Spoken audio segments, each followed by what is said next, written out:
కృష్ణా జిల్లా బాపులపాడు మండలం తెప్పనగుంట గ్రామంలో సుమారు 300 ఎకరాల ఆయకట్టు పొలాలకు వెళ్లే ప్రధాన రహదారి నిర్మాణాన్ని పూర్తి చేయాలని రైతులు చేస్తున్న విజ్ఞప్తిపై అధికారులు స్పందించారు. కొద్ది రోజుల క్రితం మచిలీపట్నంలోని కలెక్టర్ కార్యాలయం పీజీఆర్ఎస్లో రైతులు ఫిర్యాదు చేయగా ఆ ఫిర్యాదు ఆధారంగా ఈ రోజు మండల ఇంజనీరింగ్ అసిస్టెంట్ దాసు, తిప్పనగుంట సచివాలయ ఇంజనీరింగ్ అసిస్టెంట్ అజయ్ కుమార్ గ్రామ రైతులతో కలిసి రహదారిని పరిశీలించారు. ఈ సందర్భంగా అధికారులు జెడ్పీ నిధులతో రహదారి మంజూరైందా లేదా అనే అంశాన్ని పరిశీలించి పీజీఆర్ఎస్ ఫిర్యాదు ఆధారంగా త్వరితగతిన సమస్యను పరిష్కరించేందుకు చర్యలు తీసుకుంటామని రైతులకు హామీ ఇచ్చారు. రైతులు మాట్లాడుతూ ఈ రహదారి ఎవరి వ్యక్తిగత ప్రయోజనం కోసం కాదని వ్యవసాయ పొలాలు, గ్రామ పంచాయతీ చేపల చెరువు, ప్రభుత్వ రైతు భరోసా కేంద్రం, నిర్మాణంలో ఉన్న ప్రభుత్వ కార్యాలయాలకు ఇదే ప్రధాన మార్గమని తెలిపారు. ఈ రహదారి నిర్మాణం పూర్తయితే తిప్పనగుంట గ్రామ రైతులతో పాటు చుట్టుపక్కల గ్రామాల రైతులకు కూడా ఎంతో ఉపయోగకరంగా ఉంటుందని, వ్యవసాయ పనులకు వెళ్లే ఇబ్బందులు తొలగిపోతాయని పేర్కొన్నారు. అధికారులు వెంటనే చర్యలు తీసుకుని రహదారి నిర్మాణాన్ని పూర్తి చేయాలని రైతుని మరోసారి విజ్ఞప్తి చేశారు. 3 ఎకరాలకి ముందు కట్టలు వెళ్ళాలి. ఈ రకదారిన చేపల చెరువు ఉంటుంది, పంచాయతీకి ఆదాయం వచ్చే చేపల చెరువు ఉంటుంది, 10 లక్షల ఆదాయం అవుతుంది. వాళ్ళు వెళ్తా కూడా చాలా ఇబ్బంది పడతారు. ఇక్కడ మేతకైతే వెళ్తా కూడా ఏంటి ఇక ఎల్జాంట్ రోడ్డు ఉంది, ఇది దగ్గరలో మళ్ళీ ఎన్నిటికి ఉపయోగం ఈ రోడ్డు వలన అందరికి ఉపయోగం ఉందండి. చెరువు పంచాయతీ చెరువు, ఆ పంచాయతీ చెరువుకి వెళ్ళడానికి గేదెలు గోదలు ఊళ్ళో అందరూ వీళ్ళు కమ్మారు లేబర్ అనేది లేకుండా అందరూ తొలికెళ్ళి కడుక్కుంటారు. అక్కడ అందరికి ఉపయోగం ఉంది. ఆ పైన దరిదాపు 200-300 ఎకరాలకి బండి కట్టలు జారేసుకుంటున్నారు ఆ చెరువు గట్టుకెళ్ళి. ఆ తర్వాత ఇక్కడ వెళ్తూ ఈ కూడా కట్టారు.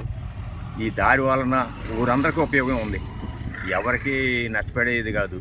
ఇది తెలుగుదేశం వైసీపీ అనే విధానం కూడా లేదు, ఊరందరికీ కావాల్సిన రోడ్డు. అధికారులు స్పందించి ఈ పని పూర్తి చేస్తారని మేము భావిస్తున్నాం. అదే తెప్పనగుంట గ్రామం అండి. ఈ కురమాలకొండ వరకు రోడ్డు గవర్నమెంట్ వారు శాంక్షన్ చేశారు, జెడ్పీఎస్ వాళ్ళు. మరి ఈ రోడ్డు పైకుండా కొంతమంది గ్రామంలో ఉన్న నాయకులు కొంతమంది ఆఫ్ చేస్తున్నారు. ఈ రోడ్డు వలన రైతులకి ఎంతో ఉపయోగకరం. దీని కింద 300 ఎకరానికి మందు కట్టలకు కానీ అనే రకాలుగా ఉపయోగపడుతుంది. పక్కన హెల్త్ సెంటర్ కూడా ఓపెనింగ్ కడుతున్నారు.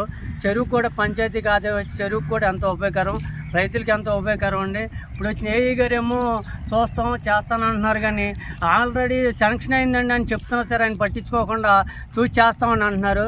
దయచేసి అధికారులు ఈ రోడ్డుని తొందరగా పూర్తి చేయాల్సిందిగా మనం చేసుకుంటున్నాం. గతంలో ఈ రోడ్ శాంక్షన్ అయిందండి, జెడ్పీ చైర్మన్ గారు శాంక్షన్ చేశారు. ఆ రోడ్నేమో పోయినకుండా ఎమ్మెల్యే పిఏ విజయ్ ఆపాడని చెప్పి క్రితం ఎండిఓ చెబితే మేము కంప్లైంట్ ఇచ్చాము. పీజీఆర్ఎస్ కంప్లైంట్ ఇస్తే దానికి ఏఈ గారు వచ్చి రోడ్డుని పరిశీలించారు. చేస్తామంటున్నారు. మరి ఇది ఎంతవరకు జరిగింది? ఇది రైతుల సమస్య. ఇది ఏదో నా పొలం ఉందనో ఇంకోళ్ళ పొలం ఉందనో రోడ్డు ఆపినట్టు చెబుతున్నారు వాళ్ళు. మరి ఇది రైతులందరి సమస్య. ఇది కేవలం ఏంటంటే ఎమ్మెల్యే పిఏ ఫోన్ చేసి ఆపమంటున్నాడని చెబుతున్నారు వాళ్ళు.